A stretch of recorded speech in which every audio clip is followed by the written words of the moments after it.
तो महाराज जी, जैसे कि आसाराम बापू को पूरा देश पूरी दुनिया जानती थी, उनके ऊपर दुष्कर्म के आरोप लगाए गए, तो क्या ये आरोप सही थे? आप क्या मानते हैं? आपकी क्या राय है इसमें? आप कुछ बताना चाहेंगे इस पे? सरासर मिथ्या हैं। और चूंकि उनके ऊपर इसलिए आक्षेप लगाए गए क्योंकि उनको न सिर्फ देश बल्कि संपूर्ण विश्व जानता था कि आसाराम बापू एक वैश्विक मंच पर एक विश्व गुरु के रूप में स्थापित हो चुके थे और एकमात्र आसाराम बापू थे जो मुगलों के उस आक्रमण पे रोड़ा थे, जो मुगलों की मानसिकता भारत में जीवित थी, उसको रौंदने का काम आसाराम बापू कर रहे थे।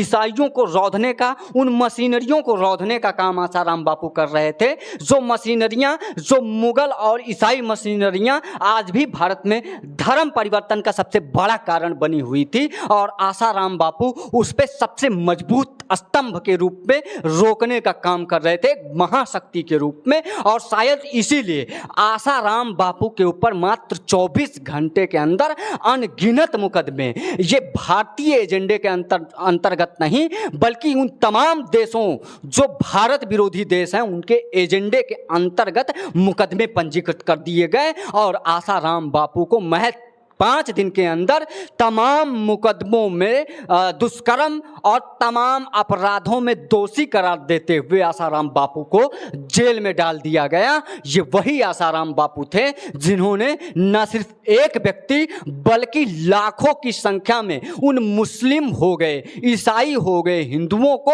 पुनः घर वापसी कराया था। और ऐसे धर्म गुरु को आज हम जेल के कारावास में डाल देने का काम कर दिए। ये हमारे निजी निहित स्वार्थ की वजह से हो पाया।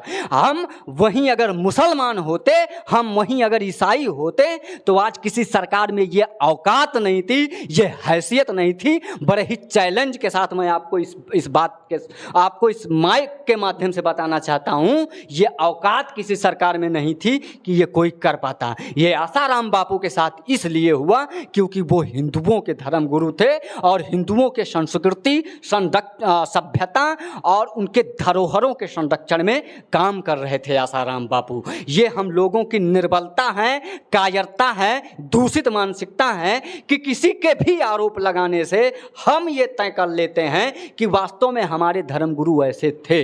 बल्कि आसाराम बापू ऐसा बिल्कुल भी नहीं आसाराम बापू में था।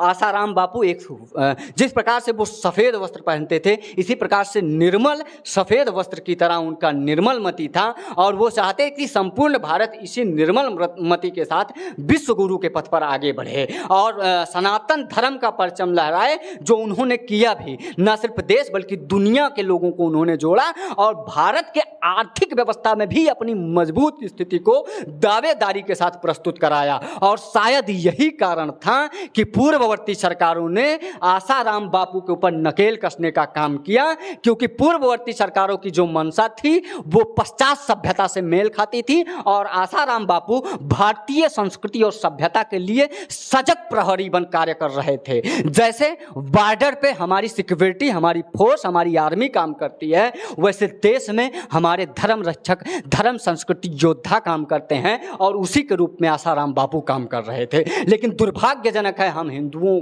के लिए, और हम हिंदुओं को डूब मरना चाहिए कि हमारी मनोस्थिति इस प्रकार से बन गई कि हमें शर्म आनी चाहिए और डूब मरना चाहिए गंगा यमुना सरस्वती नर्मदा में, कि आज तक हमने आसाराम बापू को लेके ये तक नहीं बोल पाया कि हमारे इतने बड़े धर्म गुरु को कम से कम बेल तो दे दे सरकार। आज तक बेल नहीं दे पाई। और मैं फिर से चैलेंज के साथ कहता हूं, किसी इतने बड़े पारसी, जो है ईसाई मौलवी के ऊपर अगर इतनी बड़ी कार्यवाही होती तो आज पूरा देश धधकती आग में जल रहा होता महाराज, मैं आपको बता रहा हूं। साथ ही निवेदन भी करता हूं संपूर्ण सनातनी हिंदुओं से कि आसाराम बापू के अंदर दोष न देखते हुए उनके समर्थन में आना चाहिए संपूर्ण हिंदुओं को। और कम से कम जिस आसाराम बापू ने भारतीय संस्कृति सभ्यता को मजबूत करने के लिए अथक प्रयास और अथक परिश्रम किया था, उन आसाराम बापू के लिए आज हमें एक छोटा सा काम करना चाहिए कि आसाराम बापू को सरकार को दबाव बना के कम से कम आसाराम बापू के ऊपर निष्पक्षता के साथ पुनः जांच करके और आसाराम बापू को बेल दिया जाना चाहिए और बाइज्जत बरी की जानी चाहिए आसाराम बापू को। आसाराम बापू के ऊपर निष्पक्षता से जांच होने के बाद यही स्पष्ट होगा कि आसाराम बापू बाइज्जत बरी होंगे और उनका कोई दोष नहीं था। तो आसाराम बापू एकदम निष्पक्ष और निर्दोष हैं और हमारे बहुत बड़े धर्मगुरु हैं।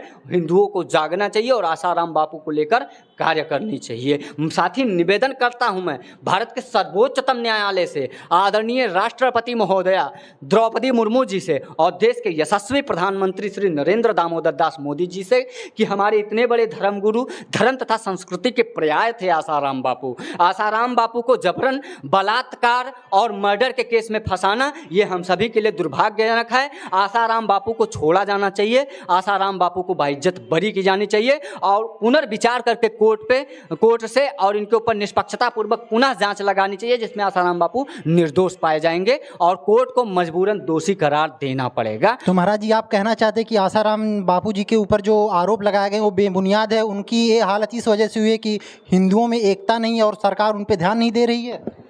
संत कबहु ने फल भके नदी न संचय नीर, परमारथ के कारण साधुन धरा शरीर। यदि आज साधुओं पे आक्षेप हो रहा है और उसके ऊपर कोई सरकार नहीं बोल रही है तो मैं किसी भी सरकार के पक्ष में नहीं हूँ, चाहे समाजवादी पार्टी हो, चाहे कांग्रेस हो, चाहे डीएमके हो, चाहे टीएमके हो, चाहे आरजेडी हो, जेडीयू हो, तृणमूल हो, दुनिया की कोई संगठन और कोई पार्टी हो जो अपनी संस्कृति के प्रति काम करने वाले, अपने धर्मगुरु, अपने जो है राष्ट्र की सुरक्षा में सीमाओं पर काम करने वाले आर्मी के लिए काम नहीं करता है। ऐसे में किसी भी पार्टियों के प्रति काम करने वाला कोई जो है राष्ट्रीय चाटुकार नहीं हूँ, राजनीतिक चाटुकार नहीं हूँ, ना किसी पार्टी के लिए काम करता हूँ। मैं तो सिर्फ निवेदन कर रहा हूँ कि उन पार्टियों को आज उस आसाराम बापू के ऊपर भी ध्यान देना चाहिए जो आसाराम बापू 70 और 75 80 के उम्र में जेल काट रहे हैं। ऐसे आसाराम बापू को लेकर एक बार पुनः विचार करना चाहिए कि क्या किसी वृद्ध में इतनी शक्ति होती है कि ऐसे जो है इतनी लड़कियों के साथ दुष्कर्म में आरोपी हो जाए वो,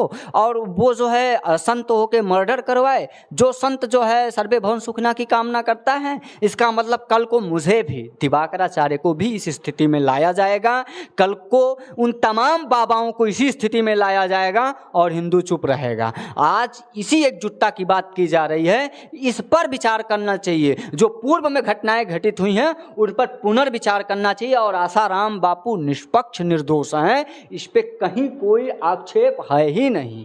उनको सिर्फ राजनीतिक महत्वाकांक्षा के लिए और पूर्वाग्रह का शिकार बनाया गया क्योंकि उनके मंच पर कोई ऐसा नेता नहीं था जो जाता नहीं था।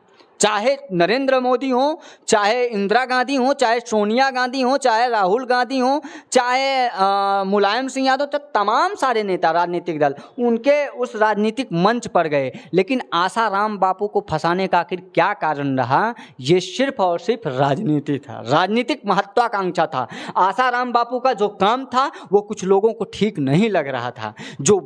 ये वही लोग थे जो ईसाइयत को बढ़ावा दे रहे थे, जो इस्लाम को बढ़ावा दे रहे थे।